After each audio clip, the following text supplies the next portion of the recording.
Սպասված ակցիայի իդեալ համակարգից։ Փոխարինեք ձեր վինտացան նոր առավել ժամանակակից եւ խնայող կաթսայով։ Մանրամասները idealsystem.am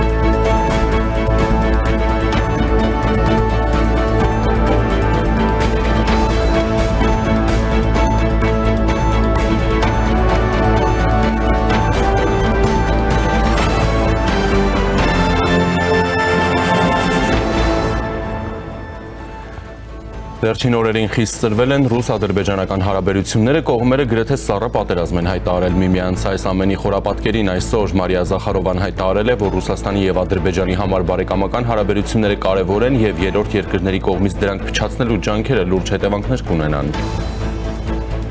Ինչ է ակնարկում Զախարովան, ով կամ ովքեր են ուզում փչացնել ռուս-ադրբեջանական հարաբերությունները, ինչ ստորջրյա խութեր կան երկու երկրների հարաբերություններում։ Հարցերը շատ են, պատասխանները չկան։ Ազգային ժողովն առաջին ընթերցմամբ 65 կողմ 30 դեմ ձայների հարաբերակցությամբ ընդունեց ըստ էության հեծը պետականացնելուն միտված նախագիծը, ինչպես այդ գործընթացը կազդի Հայաստանի էներգետիկ անվտանգության ներդրումային գրավչության վրա եւ արդյոք Հայաստանը գնահատել է գործընթացի հետ կապված ռիսկերը։ Ողջույն, դուք դիտում եք առաջին լրատվականը, ես Ժիրայր Ոսկանյանն եմ, ուղիղ եթերում մեկնարկում ենք կարևոր թեմաների քննարկումը։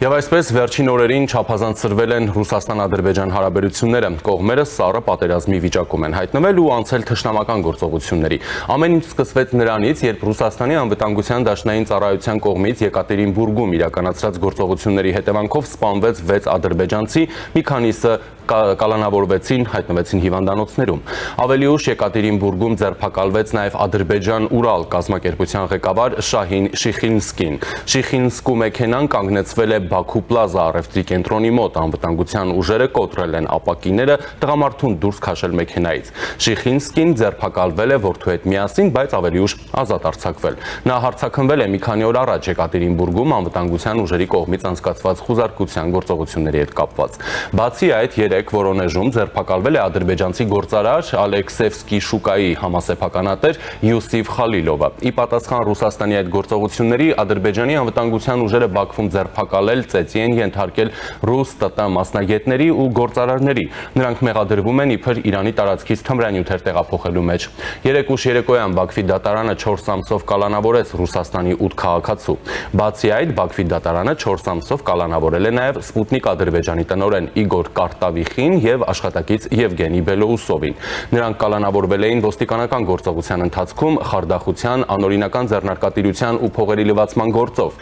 Ադրբեջանի տարածած հաղորդագրությունում նշվում է, որ այդ երկուսը Ռուսաստանի անվտանգության դաշնային ծառայության գործակալներ են։ Վերջին օրերին կողմերը նաև մի քանի անգամ միմյանց բողոքի նոտա հղեցին ու երկու երկրների արտգործնախարարությունները հանդես եկան միմյանց դատապարտող հայտարարություններով։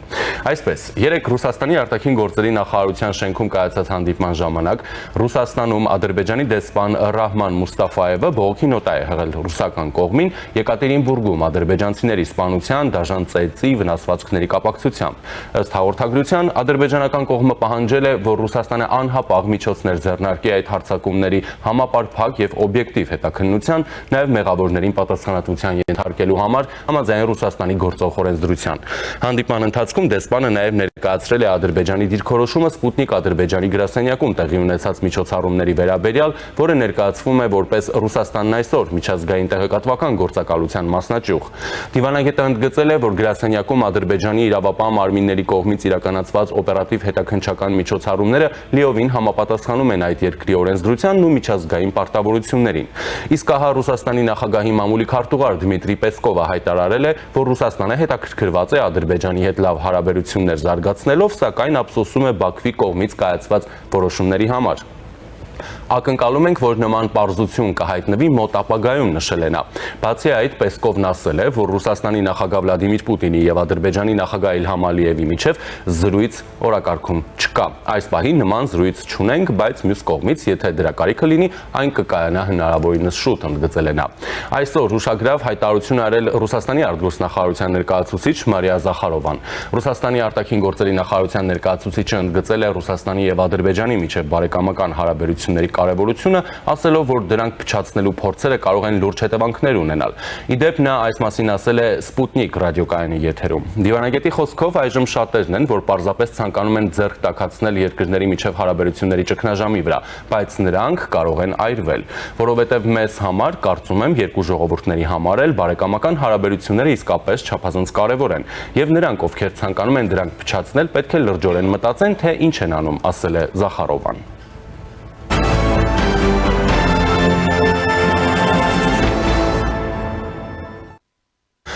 Ադրբեջանական այս ճգնաժամի խորապատկերին կարևոր է հասկանալ, որն է այս սրացման պատճառը եւ ինչ ստորջրյա խութեր կան երկու երկրների հարաբերություններում։ Սա այս տարվա ընթացքում երկրորդ տեսանելի ճգնաժամն էր երկու երկրների հարաբերություններում։ Առաջինը տեղի ունեցավ ամիսներ առաջ, երբ Ռուսաստանի օդային տարածքում խոցվեց Ադրբեջանի պետական Ազալ ավիաընկերության ինքնաթիռը, որի հետևանքով 38 մարդ զոհվեց։ Այդ ժամանակ ադրբեջանցի որոշ ընդդիմադիր գործիչներ պնդում էին, որ խոցված ինքնաթիռից ոչ շատ հեռու տարածության վրա է գտնվել Ադրբեջանի կառավարական թիվ 1 բորտը, որով Իլհամ Ալիևը Սանկտ Պետերբուրգ էր թռչում եւ ռուսական ռադիոէլեկտրոնային պայքարի համակարգը խոցել է ինքնաթիռի GPS համակարգը։ Այն ժամանակ Ադրբեջանի նախագահը պահանջել է ներողություն խնդրել խոցված ինքնաթիռի համար ու փոխհատուցել վնասները, սակայն ռուսական կողմը կարծես թե բավարարվել է միայն ներողություն խնդրելով։ Այնպես որ այս նոր ճգնաժամը կարծես թե այնքան էլ անսպասելի չէր։ Ռուս-ադրբեջանական սրացման խորքում ամենայն հավանականությամբ շատ ավելի խորքային մոտիվացիա կա, քան թվում է։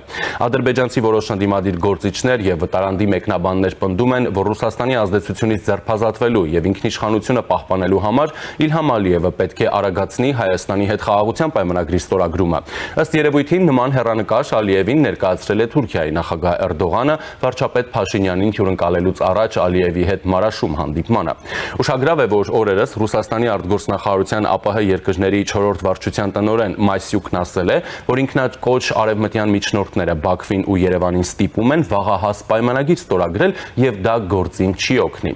Իդեպ երեք չափազանց ուշագրավ ձայնագրություն է հայտնվել ադրբեջանական լրատվամիջոցներում։ Ադրբեջանական Մինվալ Ազ խմբագրությունը ստացել է անանուն նամակ սենսացիոն նյութերով 2024 թվականի դեկտեմբերի 25-ին Ազալ Embraer I-190 ինքնաթիռի կործանման մասին։ Լրատվամիջոցի փոխանցմամբ նամակում կա ռուսական հակաօդային պաշտպանության կապիտանի բացատրությունը, որը պնդում է, որ ինքնաթիռի վրա կրակ է բացվել Ռուսաստանի պաշտպանության նախարարության հրամանով, ինչպես նաև տեսագրություններ, ձայնագրություններ ու մանրամասն տեխնիկայի ոչ պատշաճ վիճակի մասին։ Մենք չենք պարտավորվում հաստատել այս նամակի իսկությունը, չնայած այն հանգամանքին, որ այն ապահովված է կապիտանի ստորագրությամբ, սակայն դրա առկայության փաստը շուրջ կես տարի տևող հետաքննության, նաև հասարակության համար մեզ ստիպում է հրապարակել այն։ Առավելևս, որ ստացված տվյալները կարող են օգտակար տեղեկություն լինել, ծառայել Ադրբեջանի Հանրապետության իրավասու մարմինների համար, որոնք զբաղվում են ողբերգության հանգամանքների հետաքննությամբ։ Բայց նամակի բովանդակությունը հաստատող 3 ձայնային հաղորդագրությունների ձայնագրությունը կարելի է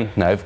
անվանել իրական։ Բանակցությունների ամբողջական վերծանումը մենք հասանելի ենք, չենք կարող տալ։ Դրանք դեռ պետք է ուսումնասիրել քննչական մարմինները։ Սակայն նշենք, որ բոլոր 3 ձայնային հաղորդագրություններն էլ պնդում էին, որ օպերատիվ հրաման են տրվել, 2 անգամ կրակել են։ Իհարկե այս տեղեկատվությունը պահանջում է մանրակրկիտ վերլուծություն եւ համապատասխան կառույցները բաց չեն թողնի այդ հնարավորությունը, ասվում է խմբագրության հայտարարությունում։ Եվ ի վերջո, որն է ռուս-ադրբեջանական այս նոր կոնֆլիկտի պատճառը, ինչու երբեմնի մտերիմ բարեկամների Պուտինի եւ Ալիևի միջև այսպիսի լուրջ հակասություններ առաջացան, որ երրորդ երկրին կամ երկրներին էր ակնարկում Զախարովան, ինչպես կազդի այդ կոնֆլիկտը տարածաշրջանի վրա։ Այս եւ այլ հարցերի պատասխանները կփորձենք քննարկել Հանրապետություն կուսակցության քաղաքական խորհրդի անդամ Անահիտ Ադամյանի հետ։ Բարև ձեզ։ Բարի օր։ Ինչ է տեղի ունենում Ռուսաստան-Ադրբեջան հարաբերություններում եւ ինչու։ Բումերանգը վերադառնում է։ Ինչ բումերանգ։ Պարզ բումերանգը, տեսեք, Ռուսաստանը բազմիցս փրկել է Ադրբեջանին։ 1994 թվականին պետք է կնքվեր ոչ թե զինադադարի համաձայնագիր, այլ պետք է կնքվեր Ադրբեջանի կապիտուլյացիայի ակտ։ Ադրբեջանին փրկեց Ռուսաստանը։ Ըստ հայկական կողմը գնաց զինադադարի Ռուսաստանի թելադրանքով։ Դա մեկ։ Ամբողջ 21-րդ դարում Ռուսաստանը հնարավորինս գերջ զինել է Ադրբեջանին։ Ռուսաստանը ինքն է սնուցել այն հրեշին, այն գիշատչին, որը այսօր փորձում է իրեն կծել։ Այնց այդ բումերանգն է վերադառնում, որովհետև տարածաշրջանում առանց հետագա հաշվարկների Ռուսաստանը շատ հանգիստ գնաց եւ ռազմական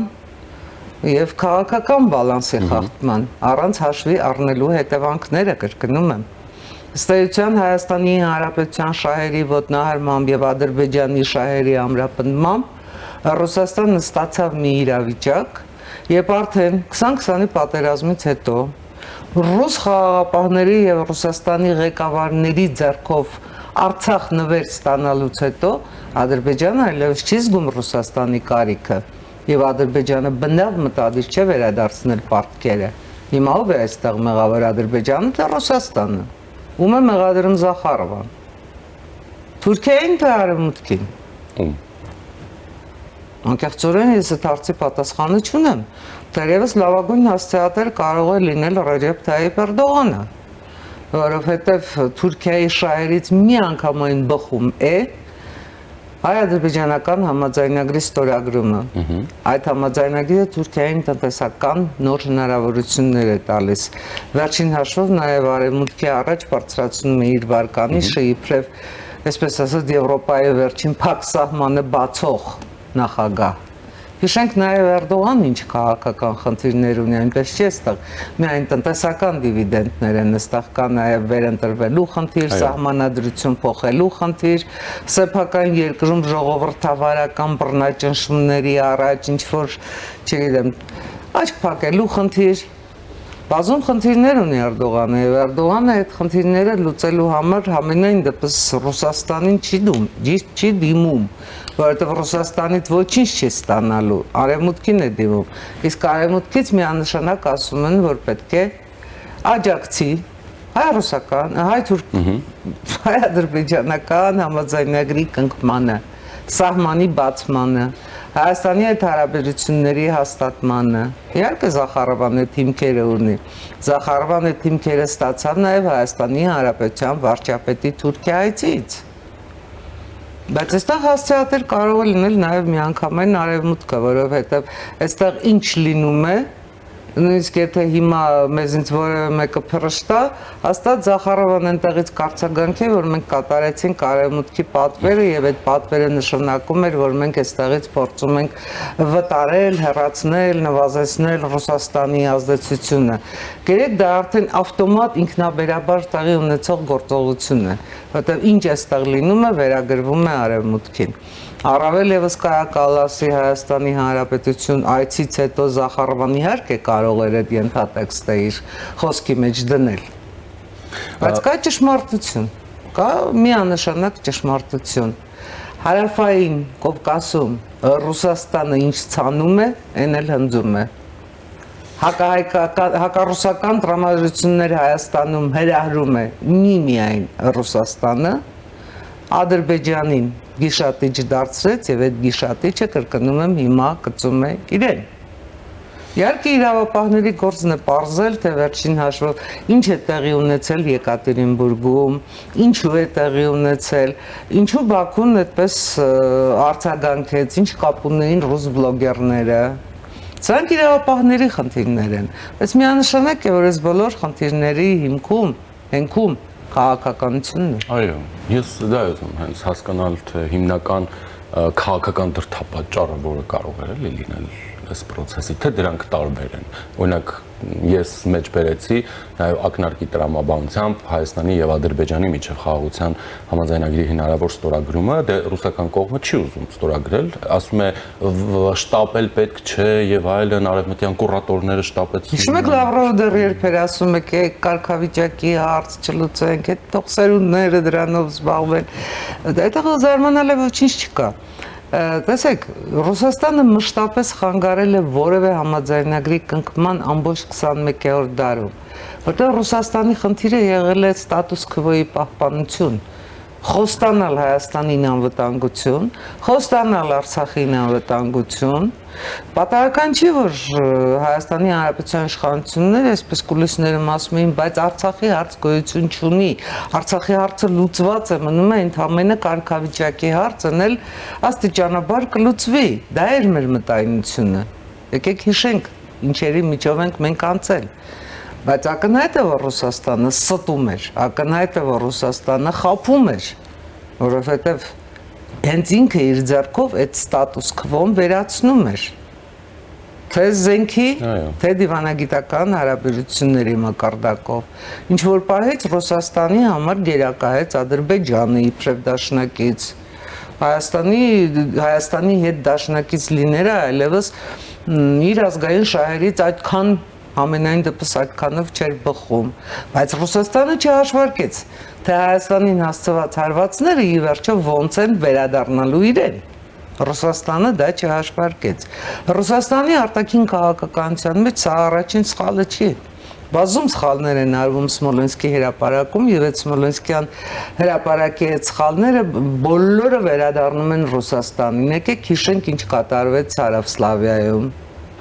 Բալկաններում։ Եկեք հիշենք ինչ կատարվեց դրանից առաջ Աֆղանստանում։ Եթե վերադառնանք մեր ժամանակները, ինչ կատարվեց Իրանի հետ հարաբերություններում, ինչ կատարվեց Սիրիայի հետ հարաբերություններում։ Ռուսաստանը այն երկիրն է, որ հերթով բոլոր տեղերից հեռանում է, թեպետ այնտեղ հայտնվել էր իբրև փրկիչ։ Ազատարար, փրկիչ, չգիտեմ ինչ, իսկ հետո հայտնվում է դավաճանողի դերում։ Ռուսաստանը այսքան ուզում է Հայաստան-Ադրբեջան կոնֆլիկտի շարունակականություն իր համակարգման ներքո։ Միանշանակ, եկեք ես ձեզ հիշեցնեմ նաև, որ հենց այս օրերին Ռուսաստանի Դաշնությունից հնչում էին առաջարկներ, որ մենք պատրաստ ենք տրամադրել մեր տարածքը, որպեսզի հայ-ադրբեջանական համաձայնագիրը կնքվի Ռուսաստանում։ Անկամ այսքան իրադարձություններից հետո Ռուսաստանը ինչու ունի մտավախություն, որ այդ համաձայնագիրը ստորագրվելու է, որտեղ Ադրբեջանը դրա նշանները ցույց չի տալիս, այլ հակառակը։ Գիտեք, Ադրբեջանը նշաններ ցույց է տալիս, թե ցույց չի տալիս։ Ես կարծում եմ, որ այս պարագայում նույնիսկ Իլհամ Ալիևը չի որոշում։ Գործնականում համաձայնագիրը համաձայնեցված է։ Բայց Ադրբեջանը համաձայնությունից ընդամենը մի քանի ժամ հետո առաջ բերեց նախապայմանների մի շարք, որոնք իրական գետնի վրա առ ոչինչ են։ Այսինքն ցանկացած պահի հանգիստ Ադրբեջանում իսկ կարող են հիմնավորել, որ Հայաստանի հետ եկել են որոշակի իրենց դեմքը փրկելու համար, որոշակի համաձայնությամբ, որ այս նախապայմանները անպայման կբավարարի։ Գիտեք, այնքան դիվանագիտությունը հրաշալի, այսպես ասած, գիտություն է եւ ցանկացած ամեն ինչ կարելի է հիմնավորել։ Ամեն ինչ կարելի է հիմնավորել անգամ սոփեստությանը չափավինելով։ Բերել շատ հստակ այսպես պայմաններ, նախապայմաններ եւ այլն։ Իլհամ Ալիևը փորձում է առևտուր անել արևմուտքի հետ եւ դա բոլորի համար ակնհայտ է։ Նույնը անում է Էրդողանը։ Գուցե Էրդողանը իր առևտուրում արևմուտքից արդեն ստացել է այն ամենը, որ պիտի ստանար եւ մեծացրել է ճնշումը Իլհամ Ալիևի վրա։ Իլհամ Ալիևի համար էլ շատ շահավետ է համաձայնագրի կնքումը, թեպետ նա անդադ փորձում է այսպես Հայաստանից պահանջել, ոչ թե Հայաստանի իշխանությունից, այլ Հայաստանի ժողովրդից պահանջել, որ այլևս որևէ իշխանություն ռևանշի բնական է, վախերն են աշխատում։ Լավ, այդ համաձայնագիրը ստորագրվեց, չէ որ տարբեր այդտեղ էլի հարցեր են, չէ, առաջ գալու, օրինակ նույն համաձայնագիրը ստորագրվում է, ակտիվանում է Հայաստան-Թուրքիա սահմանի բացման գործընթացը, հետևաբար սկսում է անմիտ դառնալ տարածաշրջանում իդեմս Հայաստանի, Ռուսաստանի ռազմական ներկայությունը։ Այդ հարցներ կգա, չէ, ինչ որ պահի օրակարգ եւ դուրսբերման նկատմամբ։ Ինքնաբերաբար։ Ահա, շատ լավ, բայց դա էլ Ռուսաստանի համար ռազմաքաղաքական հետևանքներով հարց է։ Ադրբեջանը պարտական է Ռուսաստանին, ասում են։ Ինչու պիտի Ադրբեջանը շահագրգիռ լինի տարածաշրջանում Ռուսաստանի դիրքերի այդ կարգի թուլացմանը կամ այդ կարգի վնասմանը, այսինքն այստեղ ինչ որ աշխարհաքաղաքական խաղ կա այս process-ի մեջ։ Գիտեք, եւ դուք ամենայն դեպս ձեր երկրում համարվում եք միահեծան սուլթան, ու ձեզ անդադ թե Թուրքիան, թե Ռուսաստանը ցանկացած այսպես էյֆորիայի պահին թեթևակի խփում են ձեր ուսին ասում նստի տեղը, այդ դու չէիր հաղթողը, այդ մենք չլինեինք դու չէիր հաղթի։ Առաջանում են նման ձգտումներ։ Ի վերջո, եկեք հաշվի առնենք նաև այն հանգամանքը, որ ամենայն դեպս Ադրբեջանի ժողովուրդը երբևէ ռուսներին չի համարել իրենց բարեկամ, դաշնակից, ավակ եղբայր, ի տարբերություն Հայաստանի։ Ադրբեջանը միշտ էլ եղել է ռուսի, չասեմ թշնամու, բայց ամենայն դեպս ոչ բարեկամի ընկալումը։ Դեռ անցած դարի ինքնիշխան հանրապետությունների ժամանակներից, ուսապատական իշխանության ժամանակներից առ այսօր։ Եվ Իլհամ Ալիև այնուամենայնիվ որքան էլ բռնապետ այդ տրամադրությունների հետ հաշվի չնստել չի կարող։ Շատ շահավետ է այս պահին Հարավային Կովկասում գտնվող բոլոր երկրների համար, տնտեսական զարգացման համար, ճանապարհների բացման համար, շատ շահավետ է հայ-ադրբեջանական համաձայնագրի կնքումը։ Եվ այստեղ Ռուսաստանը չի կարող երկար խոչընդոտել։ Սա միանգամայն, ինչ ասեմ, ակնհայտ է։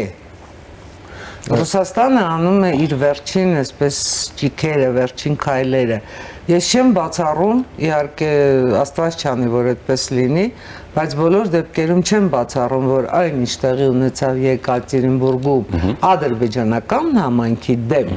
նույնը տեղի ունենա որևէ քաղաքում, առավել ևս մայրաքաղաքում կամ Սանկտ Պետերբուրգում հայկական համայնքի դեմ։ Նախ առաջին հերթին ռուսները մշտապես փորձել են, սիրում են պարիտետ պահել, ոչ քեզ, ոչ ինձ սկզբունքով։ Եվ երկրորդը, իսկ ով ասաց, որ հնարավոր չէ մի այդպիսի դեռ անցած դարի 90-ականներից կամ այս դարի 10-ական թվականներից եկող ինչ-որ հանցագործության հետքերով գնալ։ Սա քաղաքական գործընթաց է։ Եվ այս քաղաքական գործընթացը շատ հանգիստ, եթե երեք պայթեց ադրբեջանցիների գլխին, այսօր կարող է պայթել մեր գլխին, վաղը տաջիկների, թեպետ տաջիկների գլխին արդեն Կրոկուսի գործով պայթել է,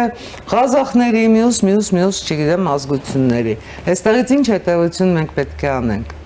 Այստեղից մենք հետևություն պետք է անենք, որ բոլոր այն հայերը, որոնք գտնվում են Ռուսաստանում,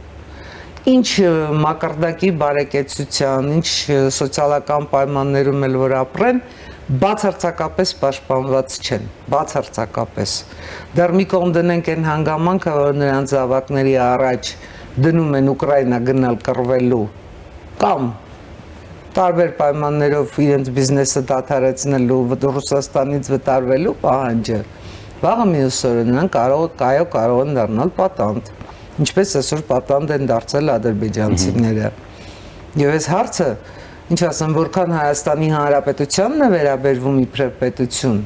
իր քաղաքացիների, թեկուզ նրանք քաղաքացիությունից հրաժարված լինեն, պաշտպանությունը նույնքան վերաբերվում է հենց իրենց մեր հայրենակիցներին, որ ապավինել են Ռուսաստանում ապրելու, Ռուսաստանում բիզնես դնելու, Ռուսաստանում ապահովություն գտնելու, կարճ ասած ամեն ինչ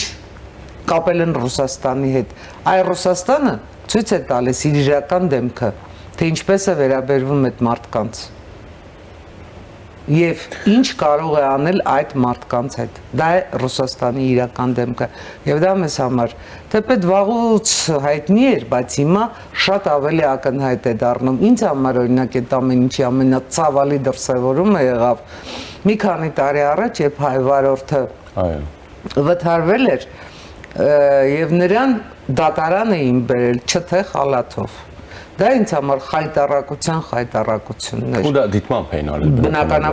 Բնականաբար, դա ստորացման ակտ էր ամբողջ Հայաստանի Հանրապետության ու Հայաստանի Հանրապետության քաղաքացիների նկատմամբ։ Այնպես որ ինչ-որ բան սпасել Ռուսաստանից, ինչ-որ բան ակնկալել Ռուսաստանից, Մարիա Զախարովից, Պիսկովից, Լավրովից, գիտեք, այդ ամեն ինչը մի կոնգլոմերատ է եւ այդ կոնգլոմերատի նպատակը մեկն է։ Հայաստանի Հանրապետությունում անել հեղաշրջում, ում ձեռքով կլինի, ոնց կլինի, երբ կլինի անել հեղաշրջում։ Դա է նրանց նպատակը եւ մենք դրան ականատես ենք լինում առավել քան հստակ։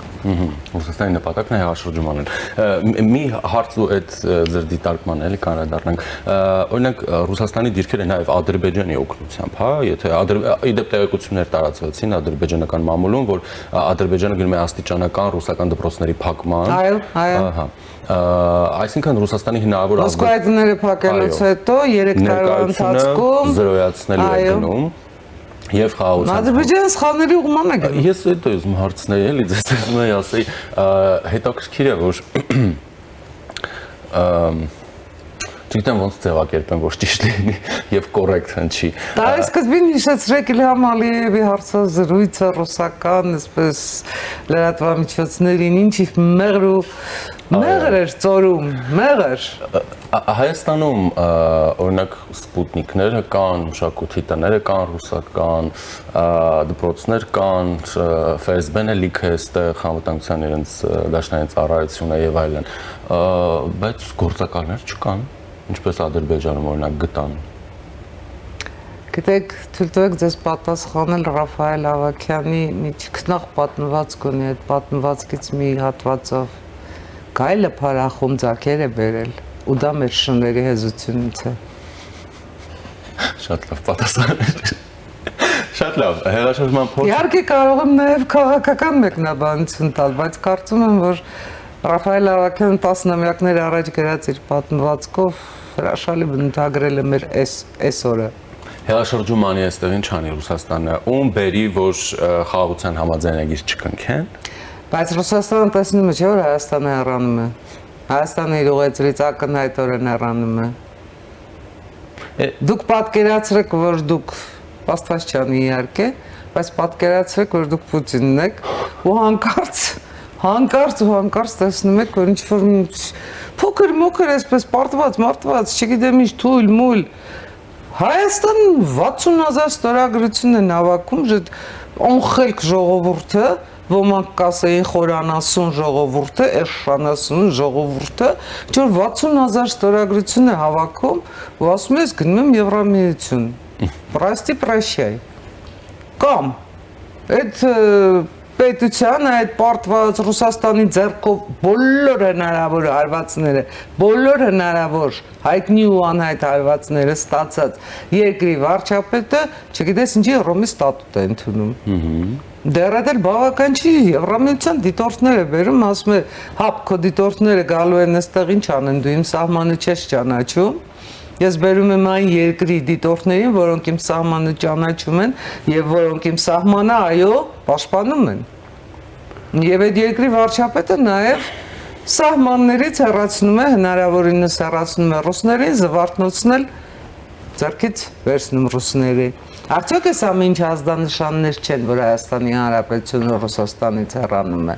Ես կարծում եմ դրանից, եթե դուք իրոք Պուտինը լինեիք, ձեր գլուխը բացարձակապես չէր ցավի, մատերի արանքով այսպես կնայիք, բայց այնտեղ չէիք դնի, որովհետև այնուամենայնիվ այդ երկրի տնտեսությունը ձեր ձեռքում է, եւ դուք ցանկացած պահի կարող եք գտնել լծակներ ու խեղդել այդ երկրի տնտեսությունը, տնտեսական անվտանգությամբ վտանգ դառնալ երկրի համար։ Դուք դա կարող եք անել եւ դուք դա կանեք։ Կանեք այն պարագայում, երբ դուք ինքներդ բավականաչափ ձեզ ուժեղ զգաք, իսկ դուք հեչ ուժեղ չեք, որտեղ դուք ձեր ոտքերից ավելի ձեր վզից կախված Ուկրաինա ունեք,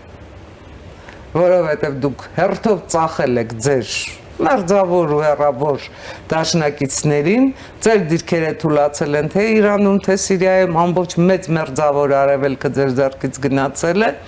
դուք ստիպված եք արդեն ապավինել այնպիսի փոքրիկ կղզյակներին, իսկ այդ փոքրիկ կղզյակներից էլ ձեզ ասում են այսպես չի, մենք քո ֆորպոստը չենք, եւ ատամ են ցույց տալիս։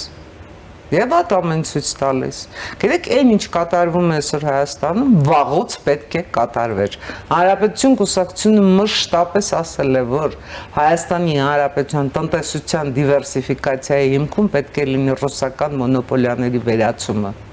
Ինչու ենք մենք հանկարծ հիմա դա հիշում։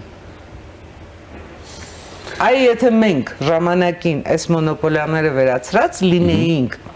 ստեղծած լինեինք զուգահեռ կառույցներ եւ մոնոպոլ չլինեին այլևս ռուսական կապիտալը Հայաստանում մոնոպոլիա չունենար, մենք հիմա այս բարդ քաղաքական խնդիրները, ներքաղաքական խնդիրները միանշանակ չէինք ունենա։ Բայց մենք միշտ գնում ենք հայի հետին խելքը տարբերակով։ Շնորհակալ։ Զրուցակիցս Հանրապետություն կուսակցության քաղաքական խորհրդի անդամ Անահիտ Ադամյանն էր։ Ես Ժիրայր Ոսկանյանն եմ, շարունակում ենք եթերը։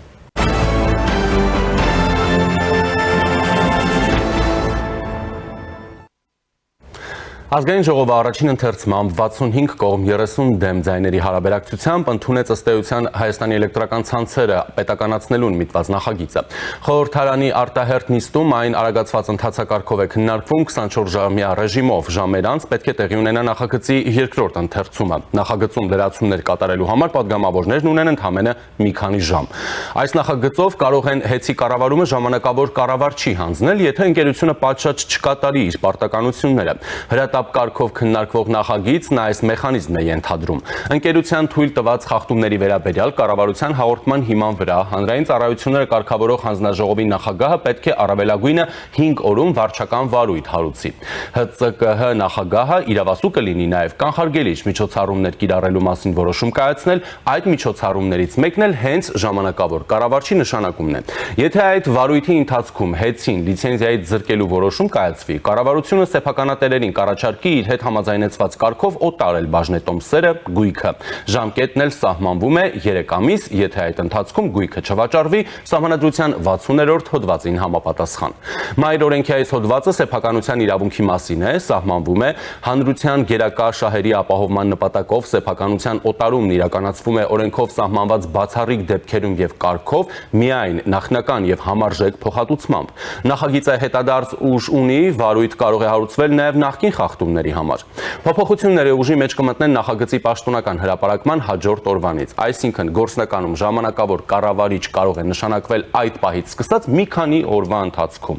Հեծը պետականացնելու մտադրության մասին իշխանությունները հայտարարեցին Ռուսաստանաբնակ գործարար Սամվել Կարապետյանի ձերբակալությանը եւ կալանավորմանը զուգահեռ։ Մի քանի օրվա ընթացքում հասցրին նաև օրենսդրական փոփոխությունների նախագիծ մշակել, որով նաև կարող են ժամանակավոր կառավարչի հանձնել ընկերության կառավարումը, եթե այն պատշաճ չկատարի իր պարտականությունները։ Ի պատասխան դրա Սամվել Կարապետյանի ընտանիքը ներդրումային վեճ սկսելու մասին պաշտոնական ծանուցում ուղարկեց հանրապետության պետական մարմիններին։ Տաշիր ընկերությունների խմբի մամուլի ծառայությունից հայտնեցին, որ գործարար Սամվել Կարապետյանի ընտանիքը ներդրումային վեճ սկսելու մասին պաշտոնական ծանուցում է ուղարկել Հայաստանի Հանրապետության պետական մարմիններին։ Ծանուցումը հիմնված է Հայաստանի Հանրապետության եւ Կիպրոսի Հանրապետության կառավարությունների միջև ներդրումների խրախուսման եւ պաշտպանության մասին 1995 թվականի հունվարի 18-ին ստորագրված համաձայնագրի վրա։ Այս համաձայնագիրը ներդրողներին իրավունք է տալիս դիմել միջազգային արբիտրաժ, եթե նրանց իրավունքները խախտվում են պետության կողմից։ Կարապետյանների ընտանիքը պահանջներ է ներկայացնում Սամվել Կարապետյանի եւ Հայաստանում նրա բիզնեսի դեմ վարչապետի սկսած արշավի պատճառով։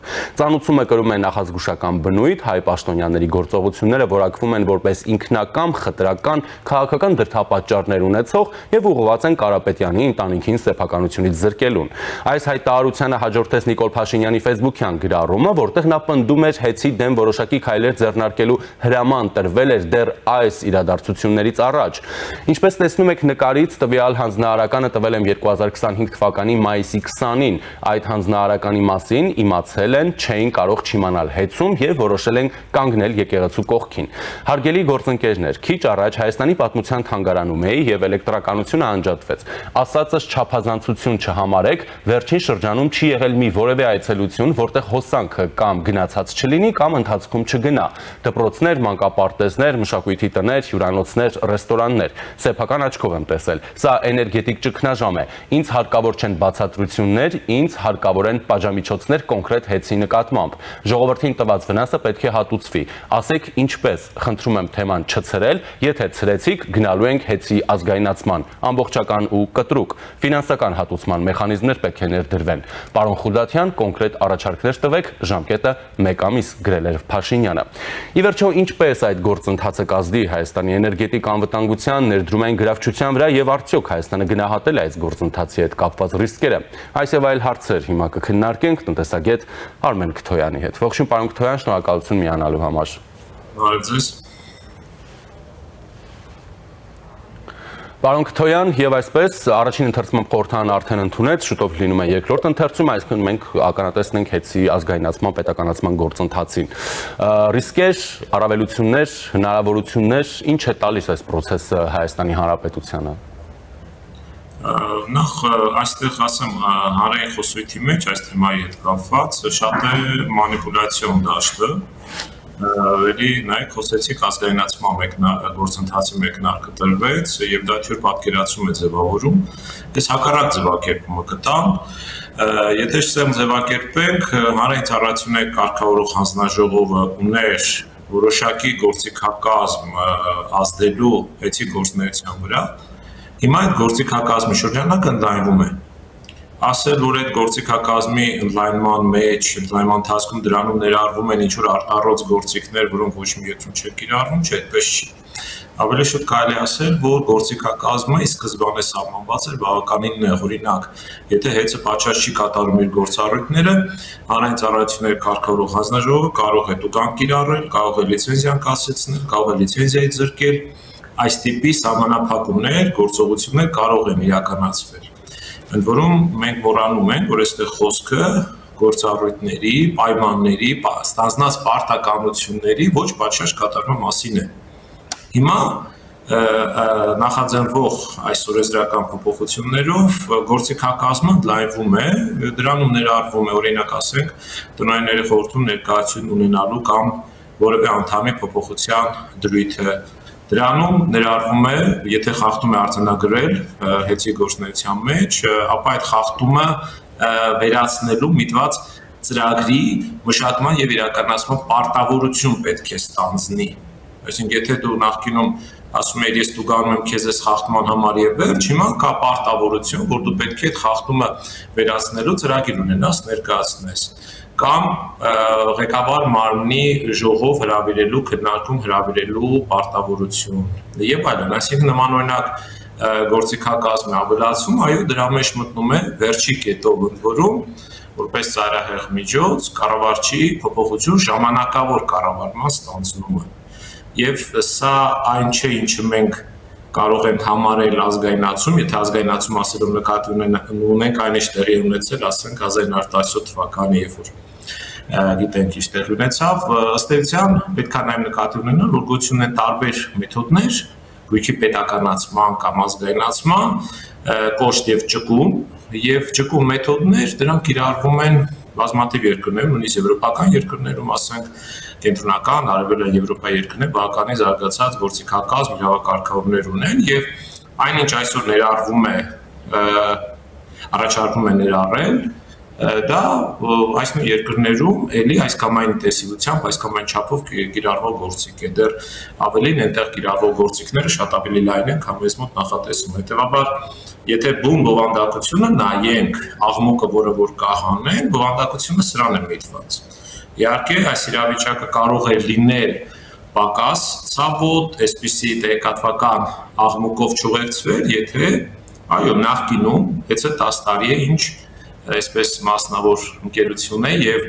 ամենայն դեպս Տաշիրին է պատկանում եւ այդ ընթացքում եթե հանրային ծառայությունների կարգավորող հանձնաժողովը ավելի արդյունավետ կերպով իրականացներ իր գործառույթները, ես կարծում եմ շատ ու շատ հարցերի պատասխաններ մենք մինչ այժմ կստանայինք եւ այս process-ը պակաս ցավոտ կլիներ, որովհետեւ եթե կան խնդիրներ եւ կարգավորող մարմինը կամ պետությունը վստահ է, որ այդ խնդիրները կան, դրանք մեկ օրում չեն ծագել եւ այդ խնդիրները կամ ոչ պատշաճ կատարումը անհրաժեշտ էր, կարելի էր, հնարավոր էր արձանագրել նաեւ նախկինում ու նաեւ դրան համապատասխան գնահատական տալ։ Ի վերջո, ԵՑ հայտարարում է, որ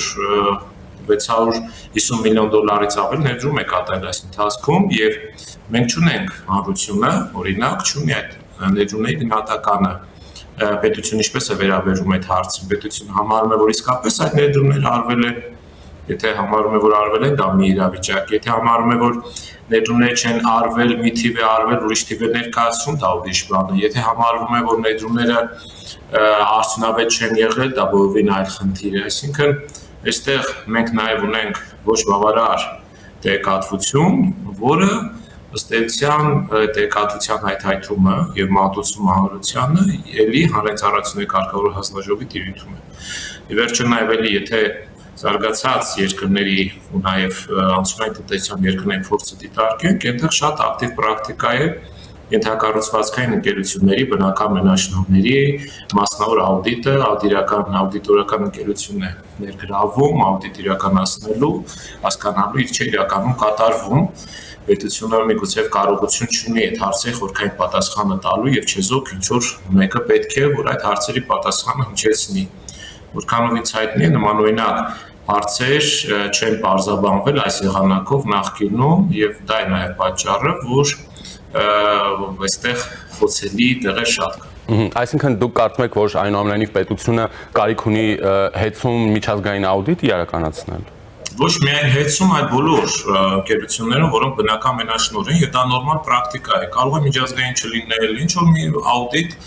որը որում երկրներ կան, ասենք Արևելյան Եվրոպայի երկրներից էլի շատ կան երկրներ, որտեղ որ այս գործընթացը պարբերաբար է իրականացվում, եւ դա նորմալ պրակտիկա է, երբ որ դու պետք է հասկանաս ինչ է տեղի ունեցել։ Հիմա $670 միլիոն ցույց է տալու, որ ներդրում արվել է։ Եթե այդ ընկերությունն այդքան ներդրում արել է, ուրեմն բարեխիղճ ներդրող է, հետեւաբար իրան այսպես չի կարելի նեղացնել։ Եթե չի արել, ուրեմն լրիվ հիմքերը կան նախաձեռնելու ինչ որ գործընթաց։ Եթե արել է ավելի քիչ է եղել, դա այլ հարց է։ Եթե այսքան ներդրումները արվել են եւ դա բավարար չի ենթակառուցվածքի բարելավման համար, ի վերջո մենք պետք է հաշվի առնենք, որ ունենք մի ենթակառուցվածք, որը հիմնվել է 70-ական թվականներին, 80-ականներին լավագույն դեպքում եւ այն իր այո ֆիզիկապես ու բարոյապես մաշվել է։ Մենք ունենք այն հարցի պատասխանը, թե ամբողջ ենթակառուցվածքը արդիականացնելու համար ինչքան ներդրում է պետք կամ ինչ չափով է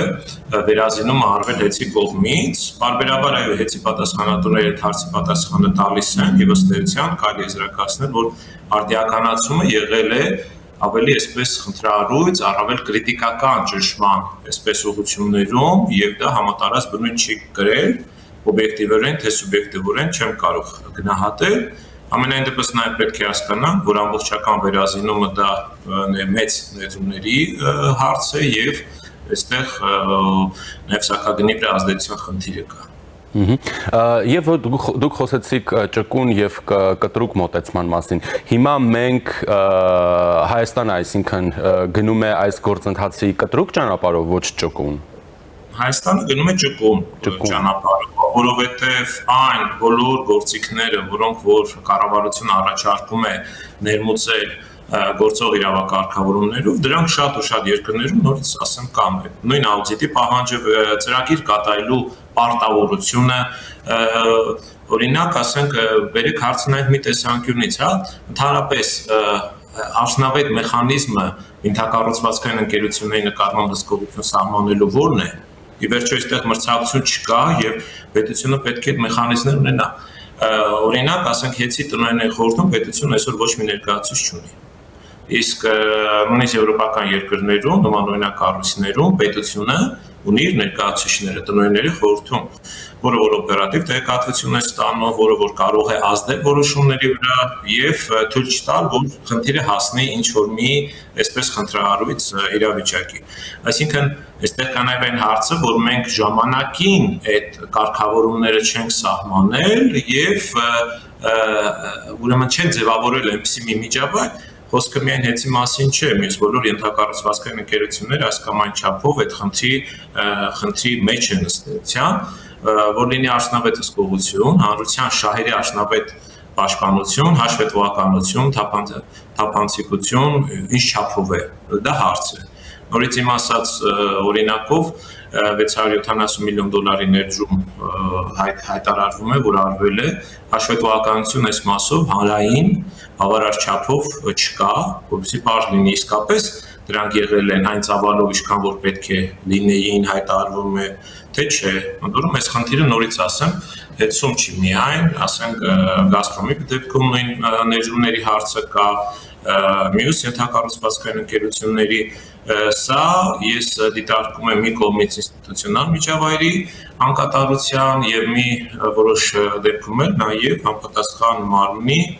ինչ որ չափով ոչ էֆեկտիվ գործունեության հետևանք։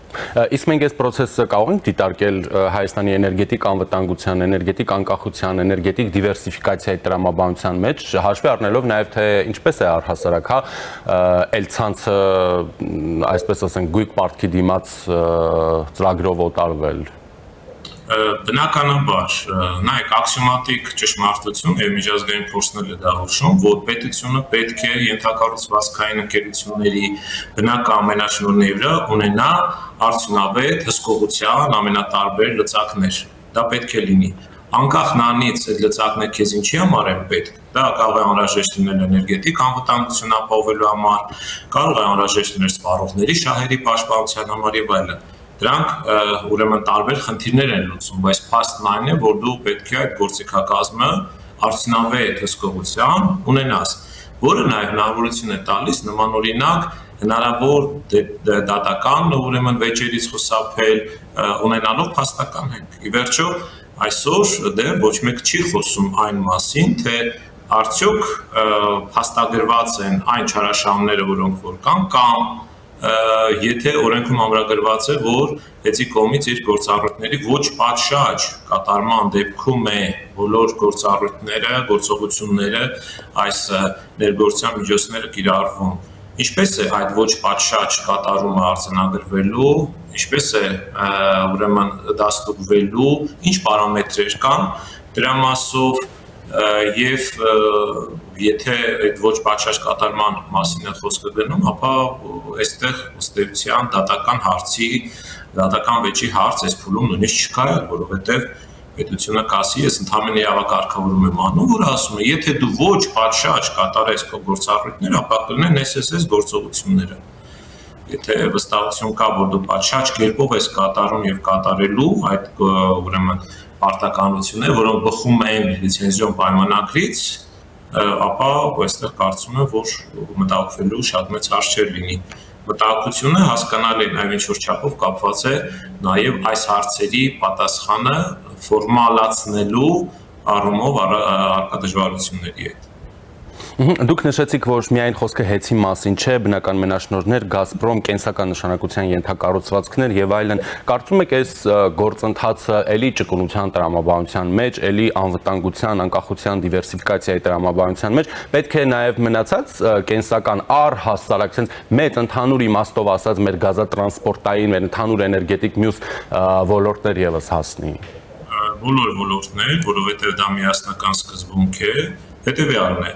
Սրանք բոլորը բնական մենաշնորհներ են, որոնք շուկայական կարգավորման ենթարկվել չեն կարող։ Պետությունը ստեղծում է հանրային ծառայություններ կարգավորող հանձնաժողով, օրինակ, որը որ պետք է վերահսկի հնարավոր չարաշահումների հանգամանքից, որպեսզի կարողանա այդ վերահսկողությունը արդյունավետ կազմակերպել, անհրաժեշտ է, որպեսզի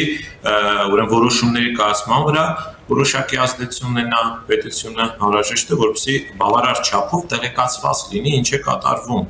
Իսկ մենք այս պահին հանրությունը նաև հանրային ծառայություններ կարգավորող հանձնաժողովը վստահաբար այդ տեղեկատվությունը չունի։ Այստեղ եթե մենք խոսում ենք այն մասին, որ արդյունավետ վերահսկողության մեխանիզմները դրված չեն, ապա էական չի, թե որ բնական մենաշնորհի մասին է խոսքը։ Այսօր հետի հետ կապված խնդիրներն են, ուրեմն օրակարգային վաղը կարող է լինել այլ բնական մենաշնորհի պարագայում, ընդ որում նորից ասեմ, որ սա ընդունված միջազգային պրակտիկա է։ Հակառակը այն ինչ որ կա Հայաստանում, դա ավելի քիչ տարածված պրակտիկա է, երբ որ պրոակտիվ քաղաքականություն պետությունը չի վարում բնական մենաշնորհների նկատմամբ, իբրև թե չմիջամտելով բիզնեսի գործունեության մեջ, բայց այստեղ բոլովինակ տրամաբանություն է գործում եւ քան այլ տրամաբանություն ինչ որ կա սովորական մրցակցային շուկաներում գործող տնտեսվարող սուբյեկտների պարագայում։ Ակտիվ վերահսկողությունը իմ նշած գործիքներով ու շատ այլ գործիքներով դա տարածված պրակտիկա է եւ այդ պրակտիկան նաև Եվրոմիության երկրներում իր պտուղները, արդյունավետ պտուղները տվել է, հետեւաբար այստեղ մենք արտառոց այս հարցը քննարկում ինքնին արտառոց չէ, նաև տարբեր մոդելներ կան, նույն Վրաստանի դեպքում տեսնենք, հա, մեզ մոտ մի հեծ է, մեկ օպերատոր է, ըստ էության, Վրաստանի պարագայում երկուսն են, եւ այնտեղ տարբեր հետազոտություններ կան, որոնք ցույց է տալի, որ երկու հատ լինելը ուրեմն հնարավորություն տալիս է ավելի արդյունավետ կառավարել։ Աուդիտի գործառույթները այնտեղ շատ ավելի, այսպես ինտենսիվ կերպով են իրականացում։ Շատ երկրներում, ինչպես արդեն նշեցի, պետությունը տնօրինների խորհրդում բնական մենաշնորհի ունի ներկայացուցիչները։ Մեր պարագայում պետությունը ոչ մի ներկայացուցիչ չունի եւ բնականաբար ստացվում է ինչ պետությունը արդյունավետ վերահսկողության մեխանիզմ չի կիրառել եւ պարզ է, չէ, եթե դու այդ արդյունավետ մեխանիզմը չես կիրառում, դա ինչ որ առումով նաեւ մղում է ընկերությանը, եթե նույնիսկ նա չէր ցանկանում, բայց տեսնում եթե վերահսկողություն չկա, ուրեմն կարելի է անել շատ այլ բաներ անվերության կանխավարկածը չխախտելով, ասեմ, կարելի անել բաներ, որոնք այլ պայմաններում, արդյունավետ վերահսկողության պայմաններում դու չէիր անի։ Սա շատ նորմալ, այսպես վարքագիծ է, ռացիոնալ վարքագիծ է, եւ այստեղ պետք է մենք հասկանանք, որ առաջինահերթ նախաձեռնությունը պետք է պատկանի պետությանը, ստեղծելու այդ ինստիտուցիոնալ միջավայրը, որը կնպաստի, որպեսզի կամայական բնական մենաշնորհ իրականացնի արդյունավետ գործունեություն։ Շնորհակալ եմ, պարոն Քթոյան։ Ձեզ շնորհակալ։ Զրուցակիցս տնտեսագետ Արմեն Քթոյանն էր։ Ես Ժիրայր Ոսկանյանն եմ, մնացեք Առաջինի հետ։